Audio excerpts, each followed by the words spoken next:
Welcome to another episode of Practical IT. My name is Jeremy. Today we're going to be taking a look at a Linux distribution called Enso. This is currently in beta. It's based on Ubuntu 18.04, and the latest beta was released yesterday on June 6th, 2019. Let's get started. Alright, I've set up the basic information in VirtualBox, and so we will go ahead and click the start button. Once this gets kicked off, we'll take a look at the website while it's doing the install, and take a nice little look at this. Well, I like the splash screen already. Very nice touch for just the installer, I would say that. Alright, we are going to go ahead and run the install. As you can see, it is based on the Ubuntu installer, so we can go through this fairly quick and then move over to their website while it's copying files.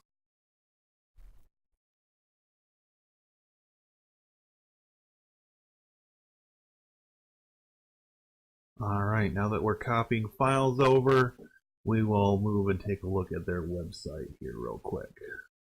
Alright, so this is the Dancing Daisy release, and built on 18.04 version of Ubuntu, so the packages are supported for the next 3 years. It's got AppHive, which is a fork of ElementaryOS's App Center, simple dock using Plank, wallpapers, and then it goes through and tells you how you can get involved in the project.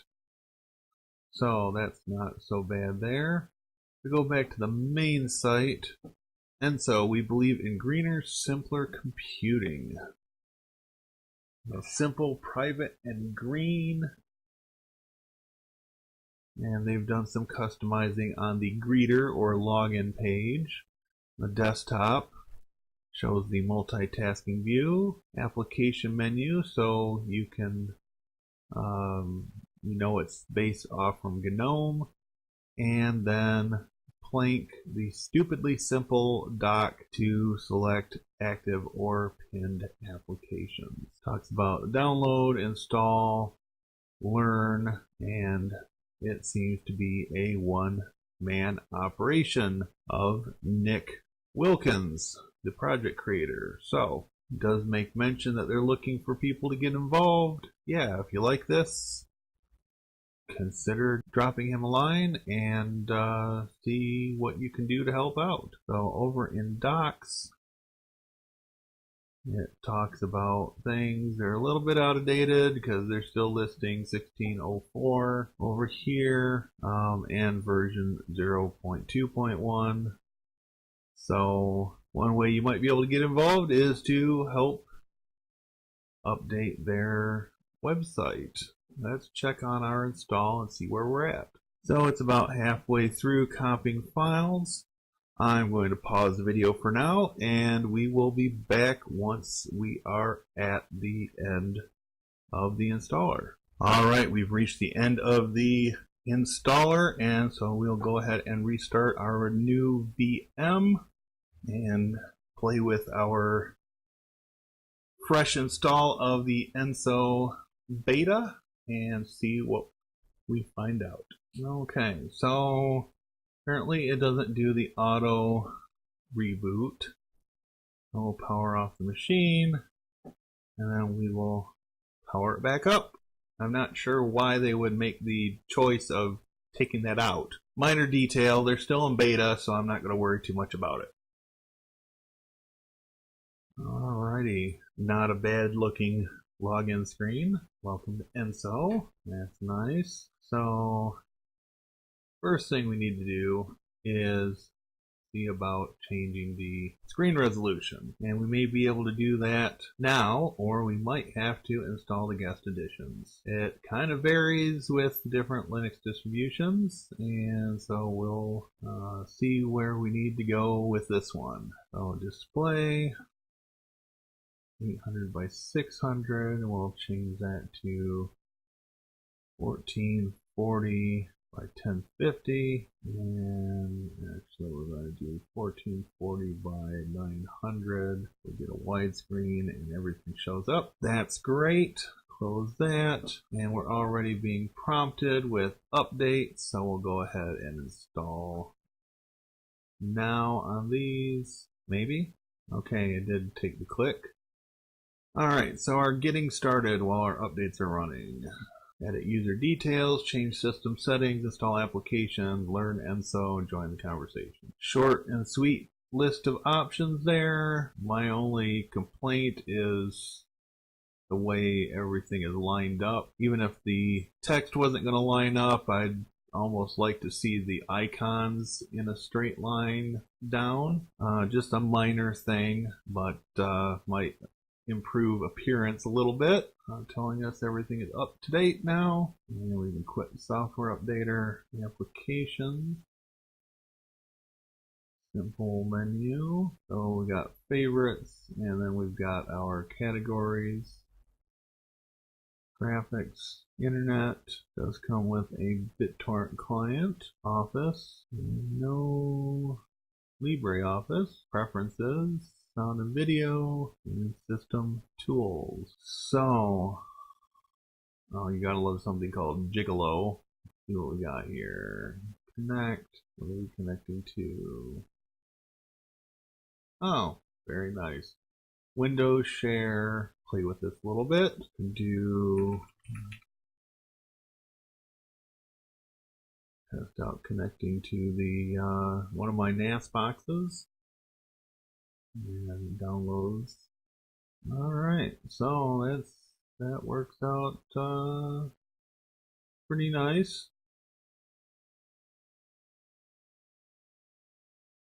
Test out our PDF viewer, natural document viewer, not bad, very usable, and sort of the breadcrumb type path bar up here. You can do browse network, and it's going to show up my other NAS boxes. Well, it's going to show Lord Nikon. The Mac Mini Windows network should be empty, so that's alright. Connect to another one.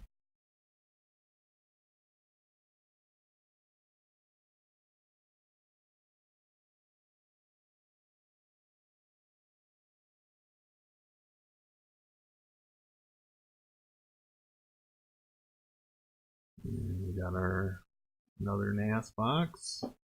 It has all kinds of stuff on it. So yeah, this is not bad at all. Feels fairly responsive.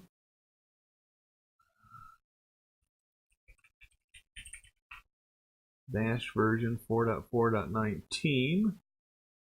Current version is 5.0 point something. That's alright. Let's see. ZSH is not installed. So we can go ahead and install ZSH. And that's 5.4.2. And so if we do ZSH version, that's all good. Uname-A, so it's running a 4.15 kernel, an Ubuntu kernel. Is alright. We've got the multitasking view, which we don't have anything really open. But if we do file browser and Firefox, it'll take a second to load, and then go to multitasking view. We can take Firefox and move it over to the second window. And so down at the bottom it shows our virtual desktops, and we can switch between those. And it does support snapping using the meta key and the arrows, the left, right, and up for full screen. This is alright. Being based on Ubuntu, it's going to have a lot of packages available. Let's take a look at their settings app, settings editor. Not bad. All settings, onboard settings, windows, transparency, layout, snippets, keyboard, auto show. Don't want to mess with that. So users and groups, add a user, prompts for the password the way it should. Just call this user Joe. Don't know why, but we'll do it. Set a password. Okay, so Joe, account type, custom. Just make him a desktop user. Advanced settings. That's all good. And yeah, same basic settings that you find in an XFCE distribution, menu editor, all kinds of good stuff. A lot of this is going to be similar to what you'd see in the GNOME version of Ubuntu, with some naming differences, and some of the stuff is going to be specific to an XFCE distribution. Highly customized one in this case, but nonetheless, this does feel pretty lightweight, and if you've got an older dual-core 64-bit system, this might be a good candidate for a system like that. Not a bad start for a new Linux distro. Must be the divider there. So let's see. Show desktop workspace view. Is that multitasking view we saw before. Settings, brings up the main settings window. I do like the right click menu, change background, and they've got some pretty sweet looking desktop images to use. Dock, launcher, make that small. Normal dock is small. Wish we could sort of center this so it's more like the Mac OS dock. So let's see what our other options are. Clear 3D, dockets. And so dark, clear, transparent, matte, GTK plus, default. I'll put it back to Enso. Well, I still would like to see that available to be centered on the screen or moved to the left or right side of the screen. I am pretty happy with this so far as a new Linux distribution, one that's still in beta at that. So I'm going to wrap this for now. If you have additional thoughts, comments, questions, or if you'd like me to make a follow-up video looking at something specific with this Linux distribution, please let me know in the comments below. If you liked the video, please give it a thumbs up, consider subscribing, and if you subscribe, click that bell icon for notifications. Once again, thank you for watching. I appreciate each and every one of you, and I will see you in the next video. Have a great day.